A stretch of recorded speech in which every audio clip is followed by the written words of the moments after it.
કાકા બાબા બધાને રામ રામ. હું આવી ગયો તમારી બસમાં મુકેશ સુમરા ખબર લઈને. આજ વાત તમે સાંભળ્યું હોય કે આજ ઝાબામાં પેલી મોટી ઘાટી થઈ ગયેલી.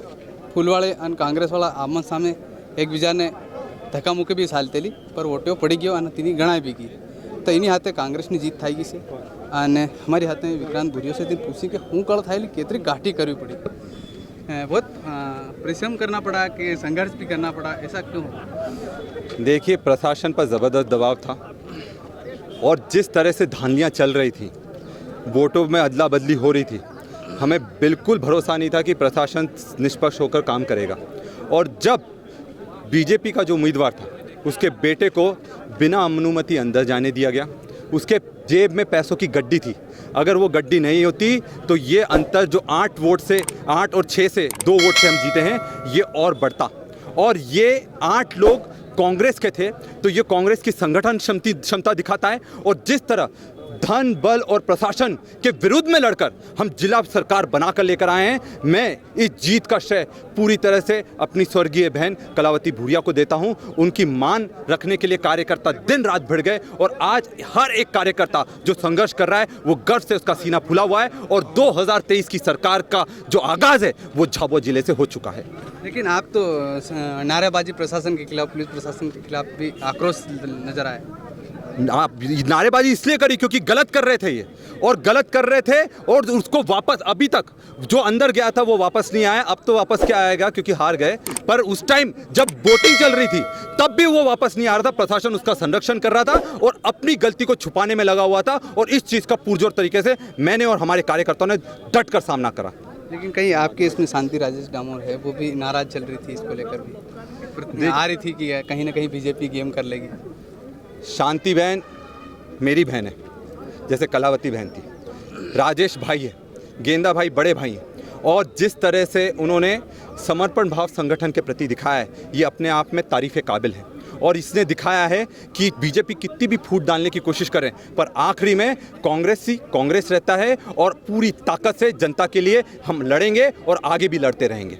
हमारे पास यशवंत भाई से. यशवंत भाई, केवं लागी રહ્યું તમે જીતી અને ઘણો કાઠી કરવી પડી, પછી આપણે કે તમ ઘણી કાઠી બાદ તમને ફળ મળ્યો. અમારી તરફથી તમને બધાઈ આલું. કેવી રીતે ઝાપાની જનતાને વિકાસ કરવો, કેવી રીતે તમને પદ મળ્યો છે ઝાપામાં અધ્યક્ષ? जो ये जिला परिषद अध्यक्ष का सोनल जसवंत सिंह भाबर को जो पद मिला है इसमें हमारे कार्यकर्ताओं की अहम भूमिका, हमारे नेता आदरणीय भीष्म पितामह कांतिलाल जी भूरिया और हमारे बड़े भाई प्रदेश का युवा कांग्रेस के अध्यक्ष आदरणीय डॉक्टर विक्रांत भूरिया जी और हमारे विधायक पेटलावत क्षेत्र के वाल सिंह जी मेड़ा साहब और थानला क्षेत्र के हमारे विधायक वीर सिंह जी भूरिया साहब और हमारे पूर्व जिला पंचायत के अध्यक्ष शांति राजेश और सभी के सहयोग से आज ये मुकाम हासिल हुआ. तो पहली बार तुम पद મળ્યો છે ઝાપામાં, કેવી રીતે ઝાપાની જનતાનો આભાર, કેવી રીતે વિકાસ? जिस प्रकार से हमारी बड़ी बहन स्वर्गीय आदरणीय कलावती जी भूरिया जो सेवा भाव के साथ जो काम करती थी वो सेवा भाव और उस लगन के साथ हम भी जिला परिषद में वैसा ही सोनल जसवंत सिंह भाबर भी वैसा ही कार्य करेगी. और हमारी स्वर्गीय कलावती जी भूरिया जो बड़ी बहन हमारी, उनकी कमी को हम जितना हो सके यह है कि उनकी ज़्यादा से ज़्यादा हम काम करेंगे. दूसरा है कि जिलाध्यक्ष से भी आपकी नोकझोंक हो रही थी, ऐसा क्यों? अभी ये हुआ कि हमने यहाँ पे आक्रोश दिखाया. एक जो उम्मीदवार है बीजेपी की तरफ से जो जिला परिषद अध्यक्ष पद की, और उसके पति को उन्होंने अंदर जाने दिया और जब मैं जा रहा था तो मेरे को रोक लिया गया. तो हमारा ये था कि भाई उसको जाने दिया और हमको रोक रहे, मतलब हमारे साथ भेदभाव क्यों? तो ये जो कड़ी चुनौती है प्रशासन उनके ऊपर से, जो उनके आका कहते हैं उनके वैसा ही वो चल रहे हैं. और यहाँ गरीबों की सुनवाई नहीं हो रही, आम कार्यकर्ता आम नागरिक परेशान है. तो हम लोग आक्रोश दिखा रहे थे.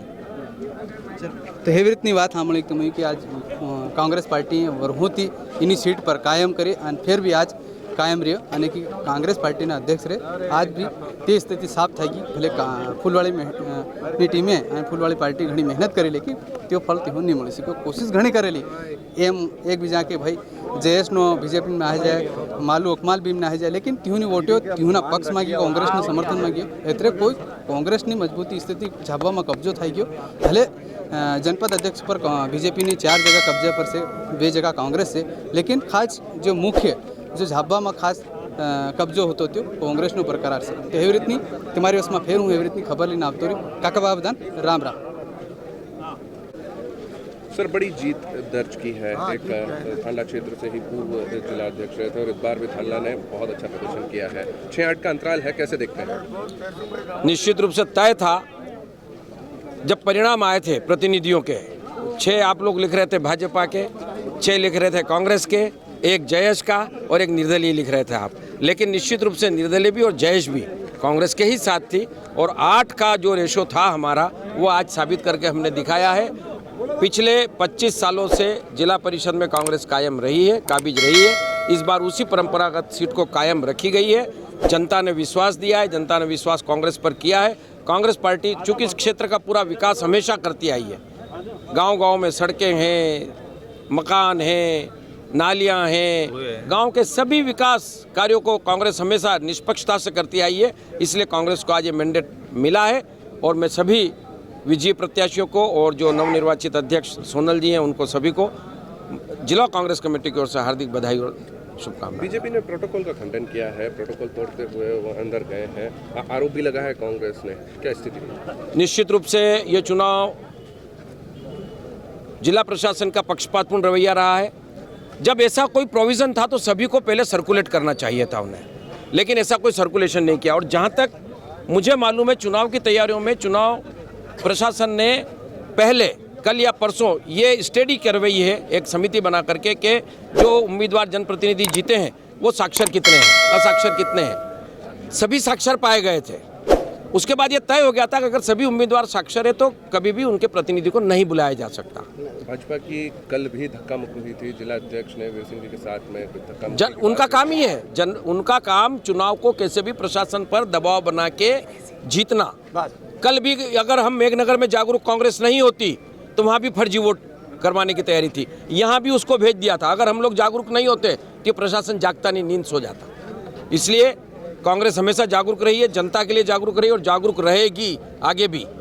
ये जीत निश्चित रूप से जनता की जीत है इस क्षेत्र के ग्रामीण आदिवासियों की जीत है। एक अंतिम और एक मुख्य सवाल इस विवाद को लेकर के जो प्रोटोकॉल तोड़ा गया है कांग्रेस इस पे एक्शन लेगी क्या? बिल्कुल लेगी। हम इसकी शिकायत भी करेंगे चुनाव आयोग को कि भाई एक आदमी को जो बीजेपी का अध्यक्ष का प्रत्याशी था उसके हस्बैंड को आपने किस बिना पे अलाउ किया अंदर। जब हम कह रहे कि हमारे अध्यक्ष के हस्बैंड को भी ले लीजिए अंदर बोले नहीं नहीं नहीं वो अंदर से बोलेंगे तब तो अंदर से जो निरक्षर है वो फॉर्म कैसे भरा। हमारा प्रश्न उनसे ये था कि जो निरक्षर है वो कहते फॉर्म भर के देगा अंदर प्रत्याशी तब हम बाहर से कॉल करेंगे।